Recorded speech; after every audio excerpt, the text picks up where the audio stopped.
আসসালামু আলাইকুম, welcome back to my channel. আজকে আপনাদের সাথে শেয়ার করব কাঁচকলা দিয়ে শিং মাছের রেসিপি। জানি অনেকে কাঁচকলার তরকারি পছন্দ করেন না, কিন্তু এই রেসিপিটি একবার ফলো করে দেখতে পারেন। আশা করি সবার ভালো লাগবে। সব তরকারিতে আসলে আদা রসুনের গন্ধটা ভালো লাগে না। আজকে আপনাদের আদা রসুন ছাড়াই খুব সহজেই কাঁচকলা দিয়ে শিং মাছের রেসিপিটি করে দেখাবো। চলুন তাহলে দেখে নেওয়া যাক।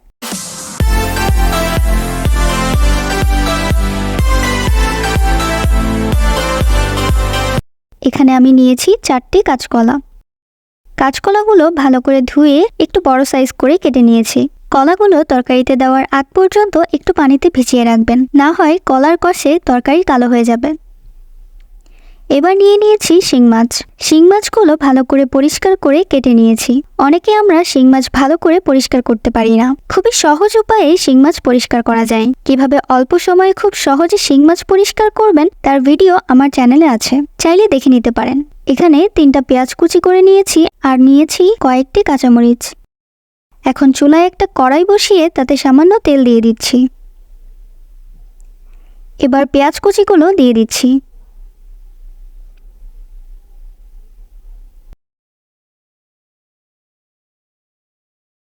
পেঁয়াজ কুচিগুলো ভাজা হয়ে গেলে এতে সামান্য পরিমাণে পানি দিয়ে দিচ্ছি।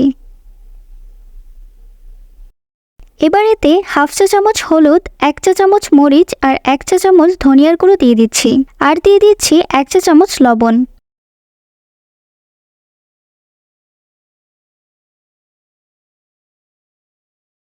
এবার মাছগুলো দিয়ে দিচ্ছি। মাছগুলো ভালো করে কষিয়ে নিতে হবে।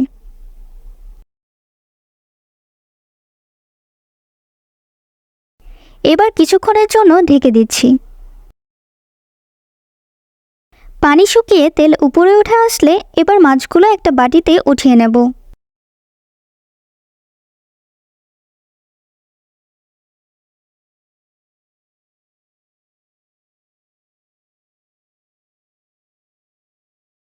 এবার তেল মশলায় কলাগুলো দিয়ে দিচ্ছি।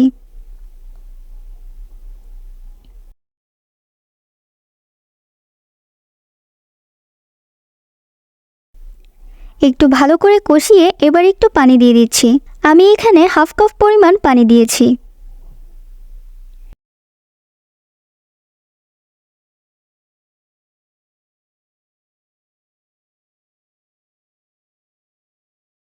এবার কিছুক্ষণের জন্য ঢেকে দিচ্ছি। কলাগুলো সিদ্ধ হওয়া পর্যন্ত অপেক্ষা করতে হবে। কলাগুলো সিদ্ধ হয়ে গিয়েছে, এখন আমি মাছগুলো দিয়ে দিচ্ছি।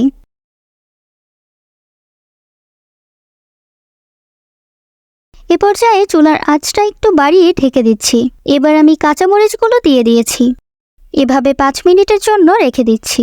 5 মিনিট পর এবার নামিয়ে নেব।